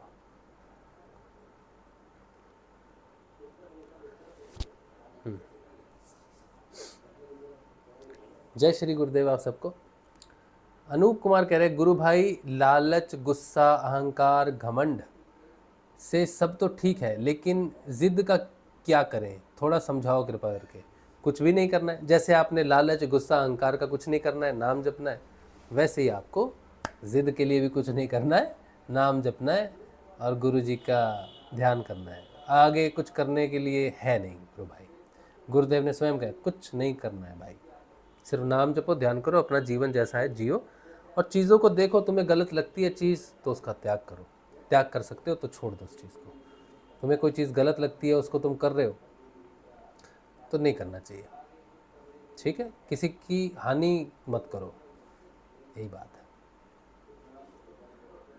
बाकी कोई विधि नहीं है कि ये करने से वो हो जाएगा, तो दूसरे कर्म कांड में नहीं फंस सकते हम लोग।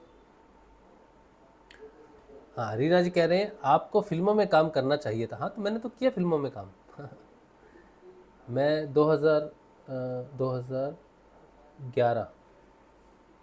2010 में हमको बहुत लॉस हुआ बिजनेस में, तो हम मतलब मेंटली ब्रेक डाउन हो गए थे। फिर हमने कहा हम बस आराम करना चाहते हैं। आराम करने वाली स्थिति तो नहीं थी, फिर भी हमने थिएटर किया उस समय 3 महीने के लिए, और थिएटर के बाद फिर हमने एक फ़िल्म भी की बंगाली, उसमें हमको काम मिल गया। फिर उसके बाद उसका नाम था मुक्तोधारा, मुक्तोधारा, MUKTO, मुक्तोधारा, THARA, मुक्तोधारा, बंगाली फिल्म थी।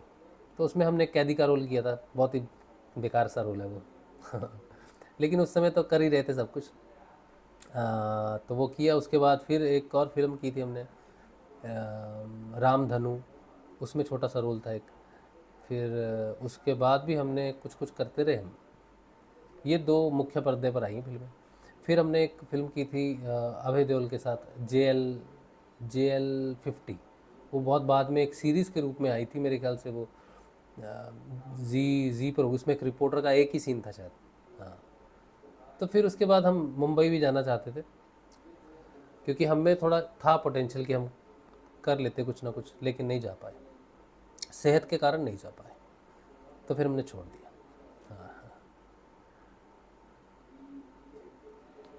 संजीव कह रहे हैं, सृष्टि के निर्माण में ईश्वर का कोई प्रयोजन है? Question mark. इसका अर्थ है कि ईश्वर अपूर्ण है और पूर्णता के लिए वह सृष्टि का निर्माण कर रहा है। यदि जीव के मोक्ष के लिए ईश्वर को संसार की आवश्यकता है तो वह बाधित है।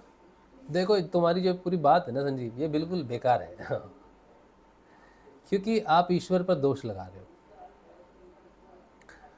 ईश्वर पर दोष लगा रहे हो क्योंकि आप उसे जानते नहीं हो।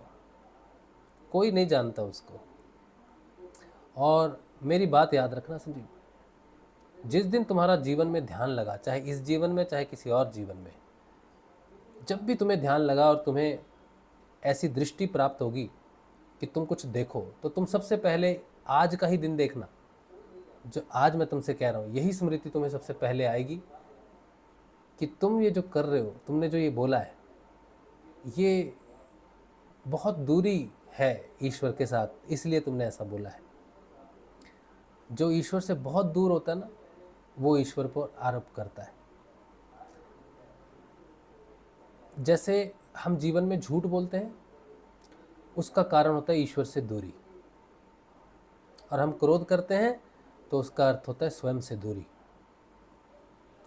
तो अगर किसी भी प्रकार का ईश्वर में हम क्या समझते हैं, सृष्टि की रचना क्यों हुई, क्या मोक्ष है, क्या नहीं है, इसके बारे में हमें रत्ती भर भी ज्ञान नहीं है। सच्चा ज्ञान जब होगा आपको, वो आपको विज्ञान की जानकारी नहीं देगा। सच्चा ज्ञान इन सब चीज़ों को छोड़ देता है। सच्चे ज्ञान के गर्भ से जो प्रकट होता है, मेरी बात आप याद रखना, सच्चा ज्ञान किसी व्यक्ति को हो जाए तो उसके गर्भ से, हृदय गर्भ से, स्वर्ण गर्भ से जो प्रकट होता है वो है प्रेम। ज्ञानी जिसे जन्म देता है वो है प्रेम, और वो प्रेम होता है सिर्फ और सिर्फ ईश्वर का, और वही सच्चा प्रेम होता है। सच्चा ज्ञान सच्चे प्रेम को जन्म देता है। बाकी जितना भी प्रेम हमने संसार में किया है, वो सब का सब लुटिया डूब जाएगी उसकी। कोई ऐसा प्रेम संसार में नहीं है जो स्थायी हो। एकमात्र शुद्ध ज्ञानी के हृदय में ही सच्चा प्रेम प्रकट होता है। जिसके हृदय में प्रेम प्रकट हो गया है, समझो उसे ज्ञान हो गया है। बिना उस ईश्वर की इच्छा के उससे प्रेम ही नहीं हो सकता। जिसे भगवान का ज्ञान हो जाता है कि ये भगवान है और उसमें कोई दोष नहीं है, उसे भगवान से असीमित प्यार हो जाता है। और जिसे भगवान से प्रेम हो जाता है, उसी की नैया पार होती है, या वही नैया में बैठकर पार होता है। इसीलिए कभी किसी भी स्थिति में, कभी भी भगवान पर कोई प्रश्न हो, कोई संज्ञा हो, कोई ज्ञान की बात जानना हो, तब भी भगवान पर आरोप लगाकर कभी ज्ञान पाने की चेष्टा मत करना, क्योंकि वो संभव ही नहीं है। भगवान से प्रश्न पूछ सकते हैं प्यार से, जो आपका ये प्रश्न है प्यार से आप पूछ सकते हो, लेकिन आरोप से भगवान आरोप नहीं लगा सकते भगवान, और आरोप से कभी ज्ञान नहीं होगा, क्योंकि वो पानी के बुलबुले की तरह है। भगवान जो है ना, भगवान के प्रति जो भाव है ना, वो पानी के बुलबुले की तरह है। उसको संजोया जाता है बहुत प्यार से। जितने आराम से पानी के बुलबुले को संयोजोगे, उतने ही प्यार से भगवान को संजोना पड़ता है। भगवान के साथ युद्ध, भगवान के साथ देखो, अब क्या बताएं, भगवान के साथ सारे खेल होते, उनके साथ सारे उटपटांग खेल होते हैं सखाओं के, ठीक है। फिर मर्यादा नहीं रहती उस प्रेम में, भगवान के प्रेम में कोई मर्यादा नहीं है, तू तड़ाक भी है, उसके साथ सब चलता है। लेकिन उस सारे तू तड़ाक में, उस सारी मान मर्यादा भंग में कोई चीज़ बनी रहती है, तो वो है प्रेम। भगवान के सर में बड़ा दर्द हुआ, नारद जी का कोई प्रश्न कभी पूछा होगा उन्होंने, तो भगवान के सर में बड़ा दर्द हो गया। अब भगवान कह रहे भाई बड़ा दर्द हो रहा है, तो माता लक्ष्मी दबा रही है कि आराम ही नहीं आ रहा, तो अभी सब जगह खबर फैल गई कि भगवान के सिर में दर्द हो रहा है।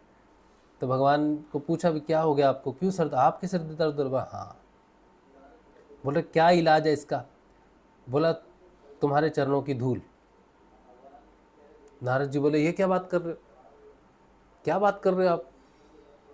बोला बस यही इलाज है कि किसी भी भक्त के चरणों की धूल ला दो, तुम्हारे चरणों की दे दोगे तो भी हो जाएगा। तो नारद की तो हिम्मत ही नहीं हुई कि मेरे प्रभु के माथे पर मेरे चरणों की धूल लगे, ये तो मृत्यु से भी बढ़कर कष्ट है, ऐसा नहीं हो सकता।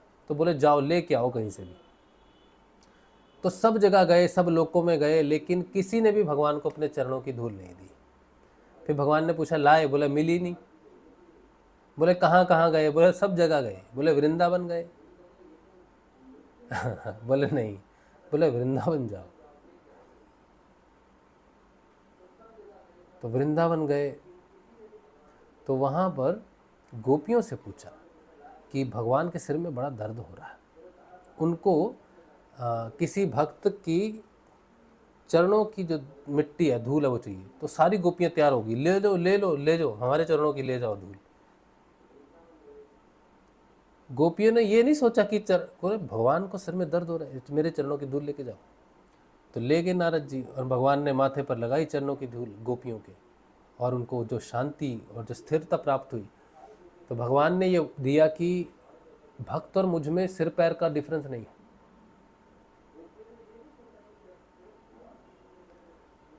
सिर पैर का डिफरेंस नहीं है प्रेम में। सच्चे प्रेम में कोई अंतर नहीं है उसमें और मुझ में। भगवान की विशालता, अनंतता, प्रेम, दया, उनका अनुमान लगाना भी मुश्किल है। ज्ञान के पीछे कभी मत जाना संजीव, ये बहुत धोखेबाज है और बहुत बड़ा बोझ है। ज्ञान से बड़ा बोझ कुछ भी नहीं। ज्ञान इतना ही कि वो मेरा देवता, वो मेरा ईश्वर, वो मेरा प्राण है, और मैं उसका प्रेमी हूँ, मैं उस पर आश्रित हूँ, मैं उसके बिना नहीं जी सकता और वो मेरे बिना भी नहीं जी सकता। चाहे वो भगवान ही हो, मेरे बिना उसके भी प्राण फंस जाएंगे गले में, व्याकुल हो जाएगा। कोई शैया उसे शयन नहीं दे सकती, आराम नहीं दे सकती, कोई सुख उसे सुख नहीं दे सकता अगर उसका भक्त दुखी है तो। कोई पकवान उसकी संतुष्टि नहीं कर सकता, कोई जल, कोई अमृत उसकी तृष्णा नहीं बुझा सकता अगर उसका प्रेमी दुख में है तो। जब तक प्रेमी दुख में है उसको चैन ही नहीं। वो चाहे भगवान हो, चाहे कुछ भी हो, कोई भी हो, हाँ, लेकिन उससे प्रेम करने वाला दुखी है ना, तो वो सुखी नहीं हो सकता। और फिर भी वो दुख को मिटाने आएगा ऐसा भी नहीं है, वो दुख में दुखी ही रहेगा। वो ये भी भूल जाएगा कि मैं तो ईश्वर हूं, मैं तो दुख मिटा सकता हूं। वो ये भी भूल जाएगा कि वो ईश्वर है।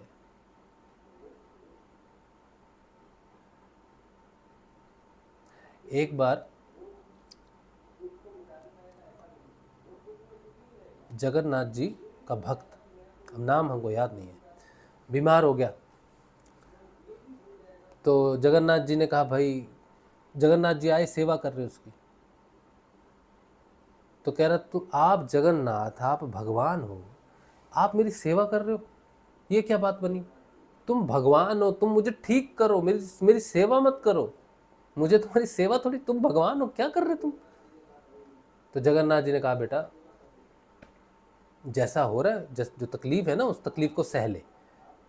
तो बोला मैं हैरान हूं तुमसे कि तुम मुझसे प्रेम ही नहीं करते, तुम भगवान होके मेरा कष्ट नहीं हर सकते। और तुम्हारी क्षमता में है ये भी मैं जानता हूं, फिर भी तुम नहीं हर रहे। तो भगवान ने कहा कर्म प्रारब्ध से कोई लड़ नहीं सकता, ये मेरा ही बनाया हुआ, मैं भी नहीं लड़ सकता कर्म प्रारब्ध से। कर्म प्रारब्ध भोग नहीं पड़ता है, मैं, मेरी छाया में रहे, मैं तेरे साथ हूं। वो नाराज हो गया। अब भगवान कहते ठीक है। तो अगले दिन वो ठीक हो गया, अगले दिन स्वस्थ हो गया। अब स्वस्थ हो गया तो देखा कि जगन्नाथ जी ने मुझे ठीक कर दिया, मैं जाऊं जगन्नाथ जी से मिलने। तो जगन्नाथ जी के मंदिर में गया तो मंदिर जी ने, पुजारी जी ने वो बंद कर दिए दरवाजे वगैरह, कपाट बंद है। तो बोले कपाट क्यों बंद है? बोले भगवान बीमार है। बोले क्या बात कर रहे, भगवान बीमार कैसे हो सकते? बोला भगवान ने यही स्वप्न में कहा है कि भाई 15 दिन के लिए हम थोड़ा अस्वस्थ हैं, आप बंद रखो इसको, 15 दिन के लिए हम दर्शन नहीं दे सकते। माधवदास, अच्छा माधवदास, तो उनका नाम था माधवदास। देख लेना आप। अब 15 दिन बाद भगवान, 15 दिन तक माधवदास आता है, बैठा रहता है, रोता है। तो भगवान ने कहा कि ये सृष्टि, ये कर्म फल की जो सृष्टि है ना, तो मैं अपने भक्तों के साथ हूँ, मैं उनसे प्रेम करता हूँ, लेकिन मेरे भक्तों को भी ये समझना चाहिए कि कर्म प्रधान है। तो भगवान ने कहा कर्म तो सहना ही पड़ेगा, तुम्हारी जगह अगर मेरे को आएगा तो मेरे को भी सहना पड़ेगा। तो आज भी 15 दिनों के लिए जगन्नाथ जी के मंदिर बंद होते हैं, साल में 15 दिन, क्योंकि उनके जितने भी भक्त कष्ट में होते हैं, माधवदास अकेला तो नहीं, तो सबके कष्ट हरते हैं भगवान। 15 दिन के लिए अस्वस्थ हो जाते हैं जगन्नाथ जी, मंदिर बंद रहता है 15 दिन के। अब कौन से 15 दिन बंद रहता है ये आप जानकारी हासिल करना। भगवान की निंदा कभी नहीं होनी चाहिए, कभी नहीं, भूल के भी नहीं, स्वप्न में भी नहीं। जो भगवान की निंदा सह लेता है उससे बड़ा अज्ञानी कोई नहीं, प्रश्न के रूप में भी नहीं, डाउट के रूप। भगवान से प्रश्न जैसा तैसा प्रश्न पूछो कि भगवान ऐसा क्यों है, वैसा क्यों, लेकिन निंदा नहीं, किसी प्रकार निंदा कभी मत करना, कभी भी मत करना, ठीक है। मैंने अभी बात बताई थी ना, मेरा एक बचपन का मित्र, उसने हमारे मुंह से सिर्फ एक ये जीजा साला वाला जो शब्द होता है, ये निकालने के लिए 1 घंटे तक भगवान के बारे में भी बहुत कुछ बोला, ये कुछ भी बोला, वो कुछ बोला उसने। लेकिन आप यकीन मानो, उसके बाद हमारा उससे थोड़ा सा मन उठ गया है, मित्रता से मन उठ गया, क्योंकि हमने सोचा था कि वो बदलेगा बदलेगा बदलेगा, जरूर एक दिन ध्यान करेगा, नाम जपेगा। लेकिन भगवान की निंदा करने के बाद हम ये उम्मीद ही छोड़ दी कि अब इसमें कोई बदलाव नहीं आ सकता, क्योंकि जो भगवान की निंदा करता है उसमें बदलाव की कोई संभावना नहीं है। हाँ, तुम अगर कहोगे कि हाँ वो पौंड्रक था या फिर हिरण्यकशिपु था, वो तो भगवान को गालियाँ ही देते थे, यही देते थे, तो उनका विधान अलग है कुछ। हम बहुत साधारण मनुष्य, जीवन भर हम भगवान पर ही केंद्रित नहीं कर सकते, हमें और भी चीज़ों में केंद्रित करना। उन्होंने तो अपना पूरा जीवन ही भगवान पर केंद्रित कर दिया था, उनकी एग्जाम्पल लेके हम जीवन नहीं जी सकते। हम तो भगवान से प्रेम करने वाले हैं, है ना। तो ये बात है। तो मैं आपके इस प्रश्न का जवाब तो नहीं दे सकता, क्योंकि मुझे मालूम नहीं है कि भगवान क्यों सृष्टि की रचना करते हैं और क्यों क्या है, कैसे है, इस बात की हमको जानकारी नहीं है। लेकिन वो जो भी करते हैं वो अच्छा ही करते हैं। ठीक, चलो आगे चलते हैं। Manoj, my spiritual world of गुरुदेव सियाग, मनोज का आईडी है। निर्माता निर्माण की गई सृष्टि में अपूर्ण किस प्रकार हो सकता है? हाँ, वही तो, अब यही बात है कि वो अपूर्ण नहीं है। ये प्रश्न बहुत जटिल प्रश्न है समझने के लिए, इसका उत्तर बिल्कुल भी जटिल नहीं है, बिल्कुल सिंपल सरल प्रश्न है। उत्तर इसका बहुत सरल है, लेकिन ये प्रश्न बहुत कठिन है, क्योंकि प्रश्न के लिए पात्रता भी होनी चाहिए। हर प्रश्न के लिए पात्रता होनी चाहिए, तभी वो उस प्रश्न का उत्तर हमें मिलता है। ठीक, और सभी प्रश्नों के उत्तर हमें जानने भी ज़रूरी नहीं होते। कुछ प्रश्न अगर अनसुलझे रहें, उनका उत्तर कभी भी ना मिले तो बहुत अच्छा है। ज़रूरी नहीं, सब जानकारी ज़रूरी नहीं है। ऐसा तो हमारा मानना है कि सब जानकारी ज़रूरी नहीं। कुछ प्रश्न अनसुलझे रहने दें, उनका अनसुलझे रहना ही शांति प्रदान करता है। रेखा जी कह रहे हैं, क्या आप बचपन से ही भक्ति करते थे? आपने जो इतने अनुष्ठान किए, शायद इसीलिए आज आपको इतना ज्ञान योग है। बचपन में हम तो ब्राह्मण फैमिली में पैदा हुए, तो पिताजी तो भक्त थे हमारे, कृष्ण भक्त, तो वही नमस्कार करवा लेते थे, आरती करवा लेते थे। लेकिन क्लास 7-8 में हमें पहली बार भगवान शिव के प्रति आकर्षण हुआ। वो इसलिए कि हमें खेलते हुए एक मैदान में एक पत्थर मिला और वो पत्थर हमें शिव लगा। उस पत्थर में हमको शिव दिखे कि ये शिवलिंग है। ये सच्ची घटना है। उस पत्थर को हम घर लाए, बहुत सुंदर, हमें इतना आकर्षित किया उस पत्थर ने कि हमें लगा कि वो शिवलिंग है। तो हम घर लाए, हमने धोया और अपनी माता जी को दिखाया। मैंने कहा, माँ ये जो है ना पत्थर हमको मिला है रास्ते में, और देखो ये शिवलिंग है, इस पे सर्प बना हुआ है, ये शिव है, ये ऐसा। तो मेरी बड़ी आस्था होगी इस पत्थर में। हाँ, तो मैंने कहा आप मंदिर में, हमारा किचन में ही मंदिर होता था, एक रूम एक किचन, तो उसमें भगवान नारायण की विराट स्वरूप की फ़ोटो, ये बद्री नारायण की एक फ़ोटो होती थी, और एक बद्री नारायण, एक केदारनाथ, 2 फोटो होती थी, और एक भगवान के विराट स्वरूप की फ़ोटो हमारे घर में थी। तो मंदिर में वो होती थी, और जय जगदीश जी आरती।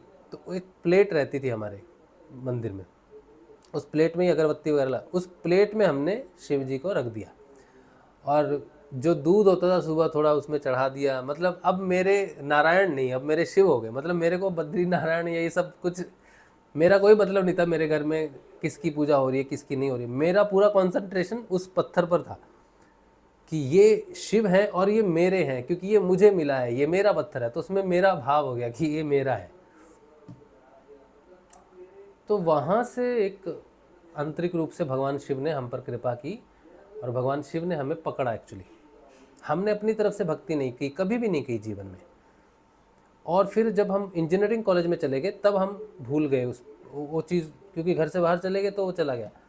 फिर जब हम वापस आए तो हमारी माता जी को ब्लड कैंसर था, और हमारे जो नाना जी के छोटे भाई थे, उन्होंने हमें फिर महामृत्युंजय मंत्र और उसकी विधि दी।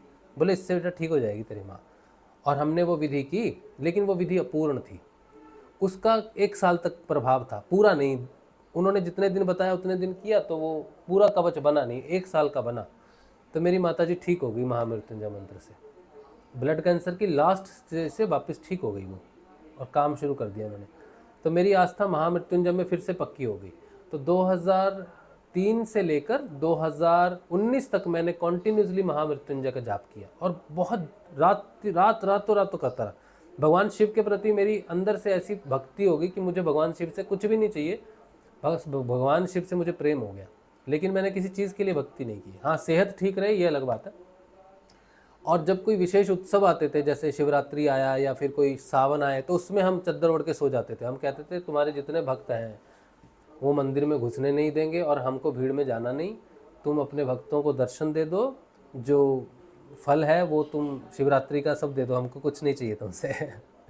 तो हमें शिव से प्रेम था, लेकिन हम विशेष अवसरों पर उनकी पूजा करने का हमारा मन नहीं रहता था, क्योंकि हम देखते थे कि विशेष अवसरों पर जब हम पूजा करते हैं तो हम भगवान से कुछ मांगते हैं, लेकिन वो 24 आवर्स होना चाहिए, हर समय विशेष तुम्हारा और मेरा। तो मेरी ये धारणा रही भगवान के प्रति, और शिव भगवान से ही हमने भगवान गुरुदेव के लिए याचना की कि हमें गुरु दे दो आप, क्योंकि मेरी माता जी के अंतिम शब्द थे कि गुरु सारी समस्याओं का समाधान है, गुरु ढूंढो। वैसे तो उन्होंने अपने लिए गुरु ढूंढने के लिए कहा था, लेकिन उसी दिन तो उनकी मृत्यु हो गई। तो उसके 10 वर्षों बाद हमने भगवान शिव से आराधना की कि गुरु दे दो हमको।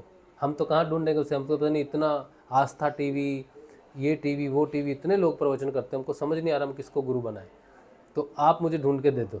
तो शिव भगवान ने ढूंढकर हमको गुरुदेव रामलाल जी सियाग को दिया, और फिर हमने गुरुदेव की भक्ति के साथ शिव की भक्ति चालू रखी।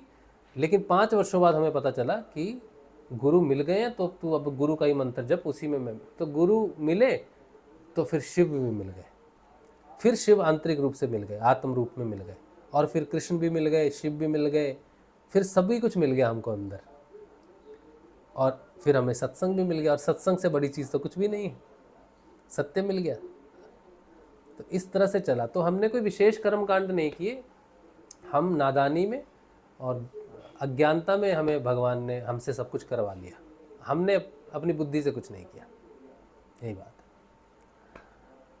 ठीक है, चलिए। और भगवान ने वैसे भी, हमारे कर्मों ने हमें इतना प्रताड़ित किया, इतना दुख दिया शरीर में, बाहर में सब कुछ। तो हमें लगता था कि हमारी समस्याओं का समाधान किसी डॉक्टर के पास नहीं है, किसी बाहर के व्यक्ति के पास मेरी समस्या का समाधान नहीं है, लेकिन भगवान तो सभी समस्याओं का समाधान कर सकते हैं, तो मैं भगवान को ढूंढूंगा। ये मेरे हृदय में जरूर थी बात कि मुझे भगवान को ढूंढकर कोई ऐसी तरकीब, कोई ऐसा साधना हो जिससे मैं भगवान को सिद्ध कर लूँ। ये जरूर था मेरे मन में, भगवान को सिद्ध करने का। उनसे कोई सिद्धि का नहीं था, मुझे भगवान ही चाहिए था जो सारी समस्याओं का समाधान कर सके, और वही हमको मिले गुरुदेव, और उनका योग हमको मिला। तो हो सकता है पुराने जन्मों में हमने कोई ऐसा कर्म किया हो जिसकी वजह से हमने अंतिम यही सोचा हो कि जन्म होना है, लेकिन भगवान के प्रति आस्था दृढ़ रहे, भगवान को खोजने की खोज जारी रहे, उसी के साथ हमारा जन्म हुआ। और भोलेनाथ ने ही हमारी उस खोज को जारी रखा, अलग अलग स्वरूप में प्रकट होकर हमसे आराधना करवाते रहे, वो हमने नहीं की। तो बस यही, अभी भी गुरुदेव स्वयं ही साधना कर रहे हैं हमारी, हम तो सो रहे हैं, भगवान ही हमारी साधना कर रहे हैं। चलिए, तो आज का जो सत्संग है वो भगवान श्री गुरुदेव के पवित्र श्री चरणों में रख देते हैं। कल मिलेंगे हम लोग, कल के ध्यान में, कल के सत्संग में। जय श्री गुरुदेव जी, जय श्री दादा गुरुदेव जी।